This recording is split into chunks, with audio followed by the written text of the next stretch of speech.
강의구 전 대통령실 부속실장은 12.3 비상계엄 선포 직전 열린 국무회의 회의록 초안을 작성한 인물입니다. 당시 국무회의는 윤석열 전 대통령의 일방적인 통보로 5분이 채 안 돼 끝났지만 강 전 실장은 마치 40분 동안 회의가 진행됐던 것처럼 초안을 작성해 조작했다는 의혹이 제기됐습니다. 당시 강 전 실장은 국무회의에 직접 참여하지도 않았습니다. 게다가 부속실은 통상적으로 회의록 작성을 담당하지 않는다는 점도 이번 의혹 제기의 바탕이 됐습니다. 강 전 실장은 계엄 선포 당일 일부 국무위원들에게 예정에도 없던 국무회의에 참석하라고 직접 전화를 건 당사자이기도 합니다. 강 전 실장은 지난해 12월 검찰 조사에서 김정환 대통령실 수행실장이 윤 전 대통령으로부터 명단을 받아와 같이 전화를 돌렸다고 인정했습니다. 다만 당시 비상계엄 관련 상황임은 인지하지 못했다고 진술했습니다. 내란 특검은 윤 전 대통령을 처음 불러 조사할 때도 국무회의에 대해 물어봤습니다. 그리고 주말이 끝나자마자 강 전 실장을 소환하면서 국무회의 관련 수사에 속도를 내고 있습니다.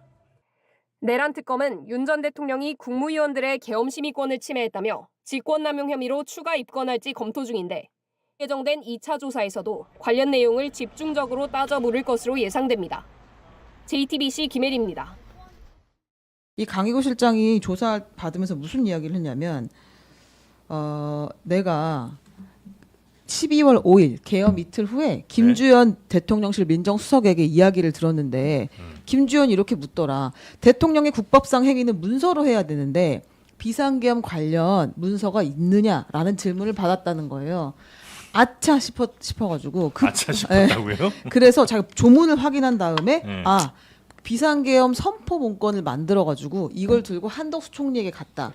그래서 사인을 받았다는 거예요. 김용현 전 국방부 장관에게 가서 사인을 받았다. 그러고 났는데 사후 사인을 받았다고요? 사후에 문건을 만들어 사인을 받았다. 그러고 났는데 며칠 지나고 났더니 한덕수 당시 총리가 이거 문건을 만든 게 영 탐탁지가 않다. 이거 이렇게 나중에 사후 문건의 존재가 알려지면 마치 내가 계엄을 추인하는 것처럼 비칠 수가 있으니까 이거 폐기해달라 이렇게 이야기를 했다는 거예요. 그래서 이제 강의구 실장이 이거 폐기해달라고 하는데요 라고 윤석열 전 대통령한테 이야기했더니 그거 사후에 하는 게 뭐 그렇게 잘못이라고 그러는 거야 라고 하면서도 한덕수가 해달라고 하니까 그럼 그렇게 해줘 해서 이 문건은 폐기가 됐다. 이게 강의구 실장의 증언이에요? 네, 요 스토리를 증언했다. 그래요?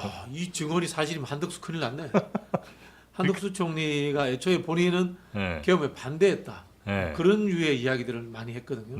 근데 이게 사실이라면 이틀 후에 사인까지 했다.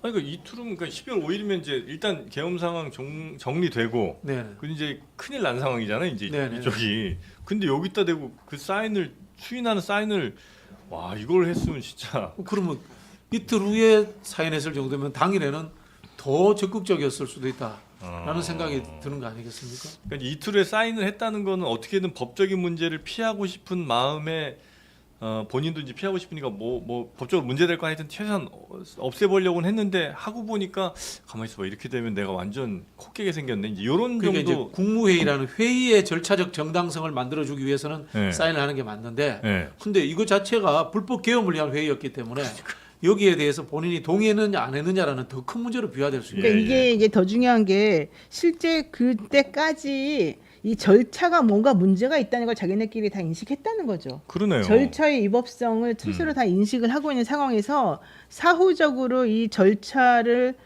위법성을 뭔가 조금 하자 치유해 보려고 이게 우리 하자 치유라고 해요, 진짜로. 법률 용어로. 하자를 어떻게든 고쳐보려고.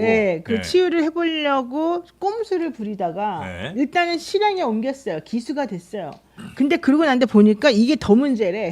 이제 나중에 이제 변호사들한테 확인을 해봤겠죠.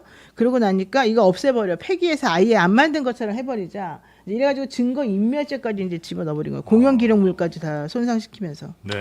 우리가 저기 무슨 서울의 봄인가 하는 그 영화가 이제 112 그 군사 반란에 대한 그 기록이잖아요. 거기 뭐 허구적인 내용도 있지만 대부분 날짜나 시간이나 이런 것들 보면 대충 그 그거는 이제 그 다큐멘터리처럼 가고 있는데 거기 보면 이제 그 신군부가 정승화 당시 이제 계엄사령관을 체포하잖아요. 예.